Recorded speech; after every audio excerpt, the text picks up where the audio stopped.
comment faire de l'exercice sans se blesser quand on vit avec le syndrome de l'air dans l'os hypermobile, aussi appelé SAD, hypermobile.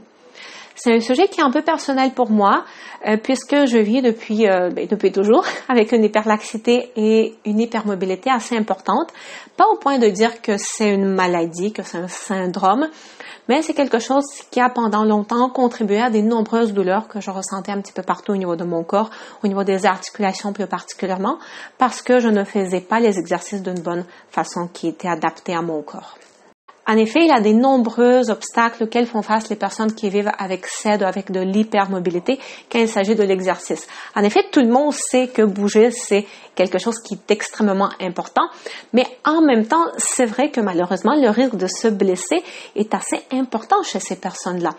Et on est pris quelque part dans une impasse. En effet, les ligaments surveillent très mal la position et la stabilité de l'articulation quand on est hypermobile. Et ça, c'est quelque chose qui augmente justement le risque d'une blessure à l'articulation ainsi que de l'inflammation et des raideurs y reliées. Donc, étant moi-même hyperlaxe, j'ai dû apprendre à faire les exercices d'une façon différente. Il y a certains exercices que j'ai dû complètement arrêter parce qu'ils n'étaient pas adaptés à ma situation et d'autres que je fais maintenant d'une autre façon. Et ayant accompagné beaucoup de personnes, pas mal de personnes aussi qui vivent avec ce type de conditions-là, je sais que oui, il y a certains exercices qui sont à privilégier et d'autres qui sont complètement à éviter. Donc, c'est exactement ce que je vais vous expliquer aujourd'hui. On va regarder 3 règles principales à suivre que moi, je respecte pour moi-même aussi. Et donc, les règles absolument à respecter si vous vivez avec le syndrome de l'air dans l'os hypermobile ou tout simplement avec de l'hyperlaxité et que vous voulez faire de l'exercice que je vous encourage à faire, bien évidemment. Je répète, on veut minimiser les étirements statiques passifs prolongés, plus spécifiquement. C'est quoi un étirement statique passif? C'est un étirement où j'étire passivement une partie de mon corps. Donc, j'ai un muscle ou plusieurs muscles qui subissent un étirement prolongé, mais ce tissu n'est pas contracté du tout. Donc, le tissu que je suis en train d'étirer n'est pas du tout contracté. C'est comme vraiment un morceau de n'importe quel tissu, comme un drap, un torchon que je prends et j'étire. C'est la même chose avec un étirement statique passif. Et prolongé, c'est quand cet étirement va être maintenu dans le temps. Vous avez ici quelques exemples d'étirements statiques passifs. Donc, pourquoi c'est quelque chose qu'il faut éviter à tout prix? Parce qu'un étirement statique passif désensibilise encore plus vos ligaments qui déjà en partant sont assez désensibilisés en raison d'un manque de collagène et en raison d'un manque de proprioception dans cette région de votre corps. Donc, on se souvient que les ligaments surveillent mal la position de votre articulation. Donc, quand vous faites un mouvement, justement, il y a plus de risque de blesser cette articulation.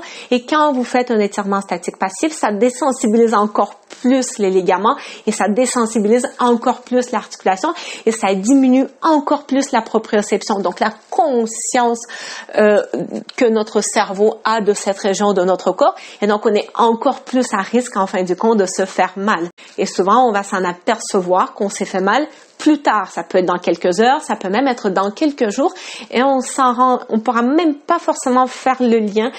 Quel mouvement que j'ai fait mal exactement, qui a causé ça? Surtout quand on n'a pas conscience justement du fait que les étirements statiques passifs sont particulièrement nocifs pour nous en présence de ces conditions. Donc peut-être certains vont me dire, oui mais Marina, j'ai vraiment beaucoup de raideurs musculaires. Donc comment je fais pour soulager ces raideurs musculaires-là? Donc là, c'est important de comprendre que si vous souffrez de l'hypermobilité ou du syndrome de l'air dans l'os, ces raideurs musculaires dont vous souffrez sont la conséquence directe de l'inflammation de l'articulation. Donc, on a une articulation qui est très souffrante, qui est très instable. Et donc, notre corps, ce qu'il fait, il essaie de protéger justement cette articulation en créant un excès de raideur dans tous les tissus et les muscles qui l'entourent. Donc, notre cerveau dit, OK, bon, ben, les ligaments manquent clairement de stabilité, mais je vais essayer de trouver cette stabilité entre guillemets ailleurs, justement, en créant des raideurs au niveau du muscle. Et donc ça, c'est quelque chose qui va protéger l'articulation. Donc, si on garde la logique que je vais étirer ce muscle pour me débarrasser de ces raideurs, au final, vous ne faites qu'aggraver la situation. Parce que le fait de s'étirer, je vous rappelle, ne fait que créer encore plus de laxité, plus d'instabilité et moins de proprioception au niveau des ligaments. Donc, l'articulation devient encore plus instable, encore plus inflammée. Et au final, on est de plus en plus pris dans cette boucle, dans ce cercle vicieux de raideurs musculaires et de douleurs articulaires.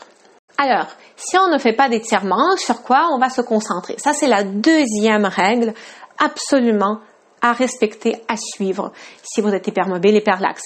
Et cette règle, c'est avant tout de vous concentrer sur le travail de la stabilité des articulations et c'est quelque chose qu'on va faire par intermédiaire du renforcement isométrique. Et donc, en premier lieu, vous allez travailler la stabilité de votre région lombo-pelvienne, aussi donc le bas du dos, les sacro-iliaques. Cette région de votre corps subit énormément de tension parce que ça soutient tout le haut de votre corps. Et donc, si on est hyperlaxe, plus à risque de souffrir également d'une instabilité dans cette région-là.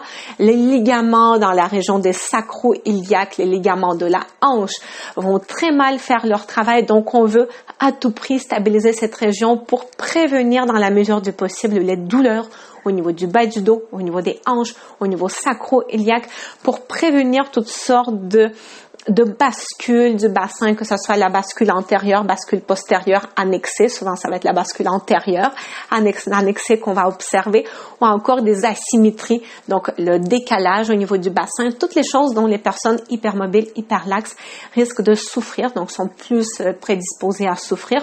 Donc on veut vraiment stabiliser cette région-là, et par rapport à ça, je vous suggère fortement de visionner cette vidéo et cette vidéo-là, dans laquelle je montre les stratégies exactes qui vous aideront à retrouver une bonne stabilité dans cette région.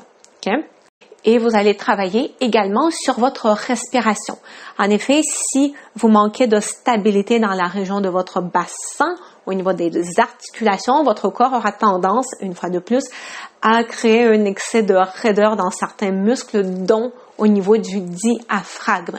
Donc, vous risquez de souffrir de beaucoup de crispation au niveau du diaphragme si vous souffrez d'hypermobilité. Donc, on voudra retrouver une bonne élasticité au niveau du diaphragme, mais aussi une bonne force au niveau du diaphragme. Et ça, également, vous avez pas mal de stratégies sur ma chaîne YouTube pour travailler à ce niveau. Enfin, ça va être important de travailler aussi sur la stabilité de vos pieds. Quand on est hyperlaxe, on est particulièrement prédisposé à avoir les arches internes des pieds qui auront tendance à s'affaisser, avoir les pieds plats, donc ce qui va venir avec beaucoup d'instabilité au niveau des chevilles, et l'instabilité au niveau des chevilles a un impact sur tout le reste de votre corps également. Donc pour travailler la stabilité au niveau de vos arches internes des pieds, il y a un exercice qui s'appelle le short foot. Malheureusement, pour certaines personnes, cet exercice-là ne sera pas suffisant parce que l'hyperlaxité est tellement importante que ça va être quand même bien de faire l'exercice, mais ça ne vous aidera quand même pas de retrouver vraiment la stabilité optimale au niveau de la cheville. Et donc, dans ce cas-là, ça pourrait être pertinent aussi de vous tourner vers les semelles orthopédiques qui vous aideront à avoir un petit peu plus de support au niveau des arches internes des pieds. Par ailleurs, une hyperlaxité importante, c'est une des rares situations dans lesquelles en me basant sur mes connaissances, je peux vous suggérer justement le port des semelles orthopédiques. Enfin, la troisième règle à suivre, c'est n'arrêtez pas de bouger, ok? Évitez complètement le mouvement justement par peur de vous faire mal. C'est quelque chose qui va encore plus aggraver la situation.